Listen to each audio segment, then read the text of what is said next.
Hello students, आज की class चलो हम लोग स्टार्ट करते हैं। तो आज का जो हमारा लेक्चर था algebra of integration. Algebra of integration का मतलब क्या है कि हम लोग कुछ बेसिक प्रॉपर्टीज़ देखेंगे इंटीग्रेशन की, जिसकी हेल्प से हम लोग क्वेश्चंस को और आसान बना सकते हैं। इंटीग्रेशन के जो भी क्वेश्चंस होंगे उसको हम लोग और आसान बनाएंगे इन प्रॉपर्टीज़ की हेल्प से। तो क्या होती हैं वो प्रॉपर्टीज़, चलो स्टार्ट करते हैं, देखते हैं। सबसे पहली प्रॉपर्टी, जो फर्स्ट प्रॉपर्टी हमारे पास आती है, उसके अकॉर्डिंग क्या मतलब होता है, हमारे पास अगर इंटीग्रेशन गिवन है कुछ इस फॉर्म में कि integration of F x d x, ठीक है। सपोज मैंने बोला कि एफ एक्स डी एक्स कोई एक फंक्शन एफ एक्स है, उसको हम लोग एक्स के रिस्पेक्ट में इंटीग्रेट कर रहे हैं, और उसकी वैल्यू अगर हम लोगों को जी एक्स को एक दूसरा फंक्शन मिल रहा है एक्स के टर्म में, वो है जी एक्स प्लस सी, ठीक है। सी एक आर्बिट्ररी कॉन्स्टेंट जो कि हर इंटीग्रेशन में हम लोग ऐड करते हैं। तो अगर हमारे पास ये कुछ इस तरीके का बना हुआ है, if this holds, F x का इंटीग्रेशन करने पे जी एक्स आ रहा है, तो एक बात बोली जाती है कि ये जो वेरिएबल x है, इस x वेरिएबल के प्लेस पे हम लोग अगर कोई दूसरा वेरिएबल सब्स्टिट्यूट कर दें सारे प्लेसेस पर, तो भी इंटीग्रेशन के रिजल्ट पे फ़र्क नहीं पड़ेगा।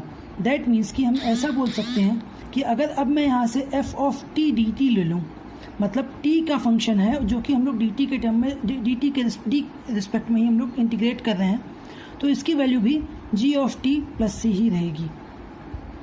तो ये हमारा एक बेसिक प्रॉपर्टी थी। अब इस प्रॉपर्टी का मतलब क्या है, यहाँ पर ये प्रॉपर्टी कब नहीं होल्ड कर सकती है, इसको भी समझना बहुत ज़रूरी है। अगर हमारे पास कुछ ऐसा गिवन है कि F of T into D x, इसका इंटीग्रेशन करना है, यहाँ पर आप देखोगे तो फंक्शन टी का है, लेकिन इंटीग्रेशन करना है, टी का फंक्शन है और इंटीग्रेशन करना है एक्स के रिस्पेक्ट में, तो इसकी वैल्यू को हम नहीं बोल सकते हैं कि जी टी होगी। तो इसकी वैल्यू नहीं होगी, ना तो जी टी होगा ना तो जी एक्स होगा, इसकी वैल्यू ऐसा नहीं होगा यहाँ पर, ठीक है। एग्जाम्पल अगर हम लोग इसका देखें तो क्या हो सकता है, फॉर एग्जाम्पल कि हम लोग एक बात जानते हैं कि अगर हमारे पास गिवन है integration of cos x d x, तो कॉस एक्स का जो इंटीग्रेशन होता है वो होता है साइन एक्स, तो साइन एक्स प्लस सी हो गया इसका इंटीग्रेशन। अब अगर मैंने बोला integration of cos T D T, तो हुआ क्या है, देखो एक्स के प्लेस पे टी आ गया है, बस कोई फर्क और नहीं पड़ा है, तो इसकी भी वैल्यू क्या हो जाएगी, साइन टी प्लस सी। ये हमारा एक बेसिक प्रॉपर्टी थी।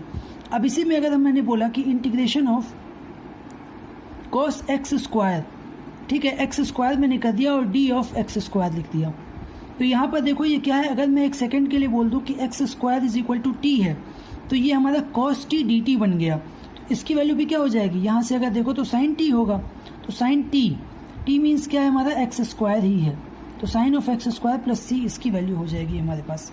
तो ये एक बेसिक प्रॉपर्टी थी। सेकेंड प्रॉपर्टी की तरफ अगर मूव करें, नेक्स्ट प्रॉपर्टी को देखें, तो क्या है कि सपोज कोई भी एक इंटीग्रेशन है के into F x d x का है, के into F x d x type का एक इंटीग्रेशन है। मतलब क्या हो रहा है यहाँ पर कि एक एक्स का कोई फंक्शन है, उसके साथ एक कांस्टेंट का मल्टीप्लिकेशन है, के एक कांस्टेंट है यहाँ पर, तो इसकी वैल्यू निकालने के लिए हम लोग सेम एज डिफरेंशिएशन इस के को बाहर ले लेंगे, integration of F x d x कर देंगे। जैसे कि अब अगर मैं यहाँ पर बोलूँ एक एग्जांपल के साथ, तो अगर हम लोग को निकालना हुआ इंटीग्रेशन की वैल्यू किसकी, 3 e to the power x d x, तो यहाँ पर देखो 3 एक कांस्टेंट नंबर है, तो मैं 3 को बाहर ले लूँगा, तो 3 क्या हो जाएगा, ये बाहर आ गया इंटीग्रेशन साइन के, और ये हो गया integration of e to the power x d x. अब integration of e to the power x d x हर कोई जानता है कि इसकी वैल्यू होती है e to the power x. e to the power x का क्या होगा, e to the power x ही होगा, तो ये बन गया 3 e to the power x plus c. ये बहुत बेसिक सी प्रॉपर्टी थी। ये हो गई हमारी दो प्रॉपर्टीज। चलो अब आगे बढ़ते हैं थर्ड की तरफ। तो थर्ड प्रॉपर्टी हमारी क्या बोलती है कि मान लो हमारे पास कोई भी एक फंक्शन है, integration of F x d x है, उसकी वैल्यू क्या आती है, जी एक्स प्लस सी कुछ आ रहा है। इफ दिस होल्ड्स, यहाँ पर देखो x जो है, जैसे कि अगर हम एग्जांपल लें तो e to the power x, a to the power x, sine x, cos x, x to the power n, ये सारे स्टैंडर्ड फॉर्म होते हैं इंटीग्रेशन के। और हम लोग स्टैंडर्ड फॉर्म के बारे में बहुत अच्छे से जानते हैं कि जो भी स्टैंडर्ड फॉर्म के इंटीग्रेशन है उनका फॉर्मूला हम लोग बड़े आराम से हम लोगों ने याद किया हुआ है। लास्ट क्लास में हम लोगों ने उसके बारे में डिस्कशन किया हुआ था। तो हम लोग का पर्पज़ क्या होना चाहिए इंटीग्रेशन सॉल्व करते समय, कोई भी इंटीग्रेशन अगर हम सॉल्व करें तो हमारा एक पर्पज़ ये होना चाहिए कि सारे, अगर मान लो कोई कॉम्प्लेक्स फॉर्म में अगर हमारे पास कोई फंक्शन गिवन है, तो उसको हम ज़्यादा से ज़्यादा कोशिश करके कन्वर्ट कर दें जो स्टैंडर्ड फॉर्मूले हैं उसमें। तो यहाँ पर देखो क्या होगा, अगर हमने बोला कि एफ एक्स डी एक्स है जी एक्स प्लस सी, ये तो बड़े नॉर्मल सी बात हो गई। लेकिन अगर पूछ लिया जाए तुमसे कि वैल्यू बताओ किसकी, f of a x plus b d x की, मतलब क्या हुआ, जो फंक्शन x का था वो कन्वर्ट हो गया x के लीनियर फंक्शन में।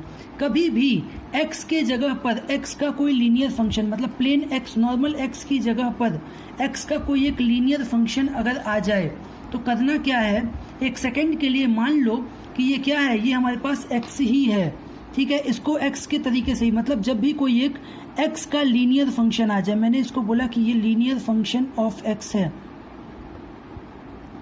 तो इसको ट्रीट हम लोग किस तरीके से करेंगे, इसको ट्रीट हम लोग x के तरीके से ही करेंगे। और x के तरीके से ट्रीट करेंगे तो इसका मतलब है कि एफ एक्स जी एक्स था तो f of a x plus b क्या हो जाएगा, g of a x plus b. बस एक खास बात होगी यहाँ पर कि g of a x plus b जब हम लिखेंगे तो ये देखेंगे कि x का कोफिशिएंट यहाँ पर क्या है, तो पता चलेगा कि x का कोफिशिएंट यहाँ पर a है। तो जो वैल्यू आ रही है g of a x plus b, इस पूरे वैल्यू को हम लोग a से डिवाइड भी कर देंगे।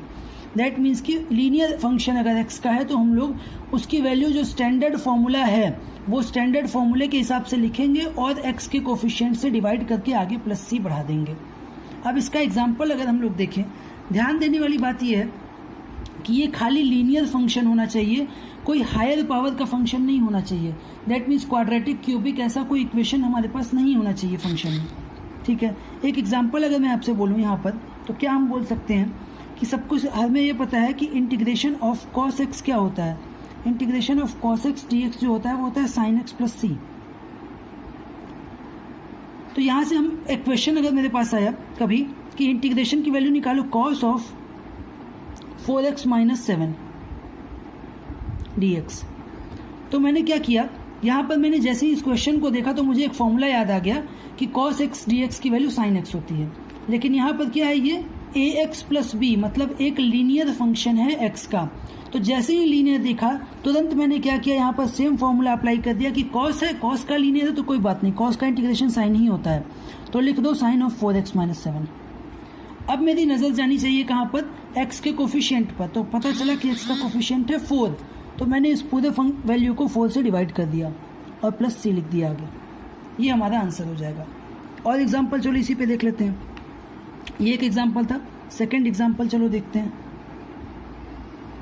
सेकंड एग्जांपल क्या होगा हमारा, मान लो integration of e to the power 4x है, ठीक है। अगर e to the power 4x dx है तो फिर मेरी बात अगेन हमारा ध्यान कहाँ जाना चाहिए कि e to the power x का डिफरेंशिएशन हम लोगों को पता है, और सिंस ये एक लीनियर फंक्शन है x का, ax प्लस बी टाइप का है, तो हम लोग इसको ट्रीट करेंगे e to the power x के जैसे ही, इसलिए इसकी वैल्यू क्या हो जाएगी, e to the power x हो जाएगी पहले तो।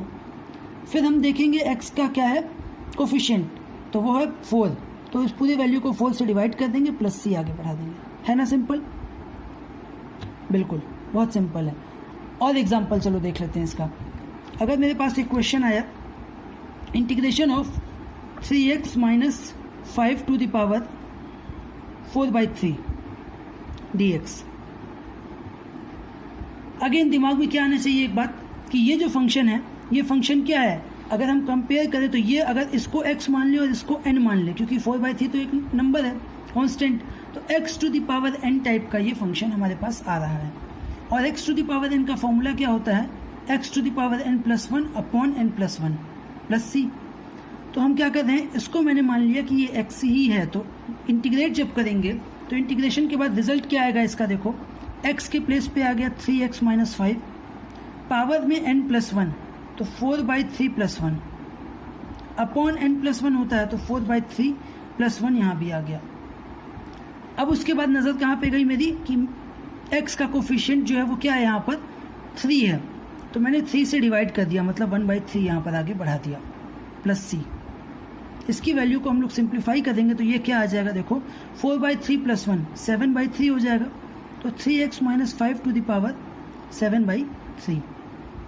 डिनोमिनेटर में यहाँ पे क्या आएगा, 4/3 प्लस 1 मतलब 7/3, तो 7/3 जो है वो क्या हो जाएगा यहाँ पर मल्टीप्लाई, तो ये जो था 7/3 डिनोमिनेटर में था, तो ये क्या हो जाएगा 3/7 हो जाएगा, और फिर 1/3 जो बाहर था उसको तो वैसे लिखेंगे ही, प्लस सी, तो 3 से 3 कैंसिल हुआ, क्या बचेगा हमारे पास 3x - 5 to the power 7/3 upon 7 plus सी।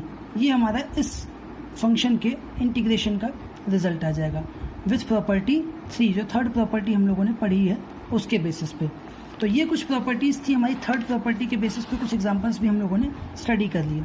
अब इसके बाद हमारे पास एक प्रॉपर्टी और आती है जो बहुत बेसिक प्रॉपर्टी, फोर्थ प्रॉपर्टी, और ये प्रॉपर्टी बेसिकली सब लोग समझते भी हैं और बहुत ज़्यादा यूज़ हम लोग डिफरेंशिएशन में किया हुआ है इसका। वो क्या है कि अगर हमारे पास f(x) और g(x) दो फंक्शंस हैं और उन दोनों के बीच ऑपरेशन यूज़ हो रहा है प्लस या माइनस का, मतलब एडिशन या सब्ट्रैक्शन का, और इसके बाद फिर हम लोग को क्या करना है यहाँ पर dx, मतलब कि इसको हम लोग इंटीग्रेट कर रहे हैं x के रिस्पेक्ट में। तो यहाँ पर इंटीग्रेशन का जो साइन है वो इक्वली जो वो होगा डिस्ट्रीब्यूट हो जाएगा दोनों फंक्शंस के ऊपर, मतलब ये f(x) dx plus integration of g(x) dx हो जाएगा। ठीक है, जैसे कि एग्जांपल हम लोग अगर देखें तो integration of sine x plus x to the power 4 dx, यहाँ पर क्या हो जाएगा, देखो इंटीग्रेशन का साइन अलग अलग डिस्ट्रीब्यूट करेंगे तो साइन x dx के ऊपर अलग गया और x to the power 4 dx के ऊपर अलग गया। अब साइन x की वैल्यू जो होती है इंटीग्रेशन की वो क्या होती है minus of cos x dx, और x टू द पावर 4 की क्या हो जाएगी x to the power 5/5 with formula x to the power n का integration is equal to x to the power n+1 upon n+1, और last में plus सी constant जो होगा वो हम लोग आगे ऐड कर देंगे। तो ये हमारी फोर्थ प्रॉपर्टी थी जिसके बेसिस पे हम लोगों ने ये क्वेश्चन एग्जाम्पल के फॉर्म में देख लिया। तो ये 4 प्रॉपर्टीज़ हैं जिसके बेसिस पे हम लोग क्वेश्चंस को सॉल्व करते हैं। ठीक है, तो अब आगे बढ़ते हैं। आगे जैसे कि हमें कुछ क्वेश्चंस अगर देखने हुए तो अब यहाँ पर हम लोग क्या करेंगे, मैनिपुलेशंस देखो बहुत ज़्यादा होंगे। इंटीग्रेशन के क्वेश्चन सॉल्व करते समय बहुत हैवी मैनिपुलेशन यूज़ होता है। जैसे कि एक क्वेश्चन अगर हम लोग देखें, समझने की कोशिश करें, तो हमारे पास एक क्वेश्चन मान लो आ गया। एक एग्जांपल देखते हैं, integration of sec x upon sec x plus tan x dx।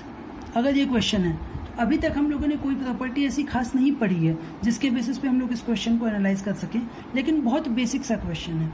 Basic फॉर्मूले के ऊपर अगर हम जाएं तो एक बात हमें समझ में आती है कि भाई sec x plus tan x का तो डायरेक्टली ऐसे कोई फॉर्मूला नहीं है, लेकिन sec स्क्वायर x का है और sec x tan x का है। ठीक है, तो हम अगर ऐसा कर, और एक बात और भी ये पता है कि sec x plus tan x के साथ एक आइडेंटिटी यूज होती है, कौन सी, sec square x minus tan square x is equal to 1। तो अगर हम लोग न्यूमरेटर डिनोमिनेटर, अभी तक हम लोगों ने ऐसा फॉर्मूला नहीं पढ़ा है जहाँ पर न्यूमरेटर डिनोमिनेटर फ्रैक्शन वाले का इंटीग्रेशन हो, तो हम लोग क्या कर सकते हैं भाई, नीचे जो डिनोमिनेटर है उसको 1 बनाने का सोच सकते हैं। तो इसको 1 बनाने के लिए क्या करना पड़ेगा, देखो इसको 1 बनाने के लिए हम लोगों को सीधी सी बात है रेशनलाइज करना पड़ेगा। रेशनलाइज करने के लिए हम क्या करने वाले हैं, sec x के साथ यहाँ पर न्यूमरेटर डिनोमिनेटर दोनों में sec x minus tan x से मल्टीप्लाई करेंगे। तो ये हो गया sec x plus tan x into sec x minus tan x plus c. ठीक है, अब इसको देखो, ये जो आ गया डिनोमिनेटर में, ये तो 1 बन गया sec square x minus tan square x। Numerator में क्या आया, तो न्यूमरेटर में बात आ गई हमारे पास sec x into sec square x minus sec x into tan x, तो sec x tan x dx। ठीक है, अब ये देखो क्या होगा, यहाँ पर sec स्क्वायर x को हम लोग अब प्रॉपर्टी 4 की हेल्प से, मतलब f(x) प्लस gx है, इसको हम लोग अलग अलग ब्रेक कर सकते हैं। तो sec स्क्वायर x dx हो गया minus integration of sec x tan x dx। sec square x का बेसिक फॉर्मूला हम लोग जानते हैं, स्टैंडर्ड फॉर्मूला है, क्या होता है, tan x होता है sec स्क्वायर x का, और sec x tan x का sec x होता है। तो ये हो गया tan x minus sec x, और बाद में फिर एक आर्बिट्रेरी कांस्टेंट बढ़ा दिया sec x का। तो ये हमारा एक बेसिक फॉर्मूला फाइनल रिजल्ट बन के तैयार हो गया। तो दैट्स ऑल, ये हमारा आज का लेक्चर था, आज के लेक्चर में हम लोगों ने इन्हीं प्रॉपर्टीज़ को स्टडी किया था और कुछ बेसिक क्वेश्चंस देखे थे इन्हीं के ऊपर एग्जांपल्स के थ्रू। तो ये हमारा आज का लेक्चर था जो कि कंप्लीट हुआ, और बाकी नेक्स्ट लेक्चर में हम लोग फिर आगे और चीज़ें स्टडी करने वाले हैं। प्रोसेस हम लोग देखेंगे अगले क्लासेस से कि इंटीग्रेशन के क्या क्या मेथड्स होते हैं, अलग अलग टाइप के फंक्शंस को इंटीग्रेट करने के क्या क्या स्पेशल मेथड्स हम लोग यूज़ करने वाले हैं। So that's all for today, thank you.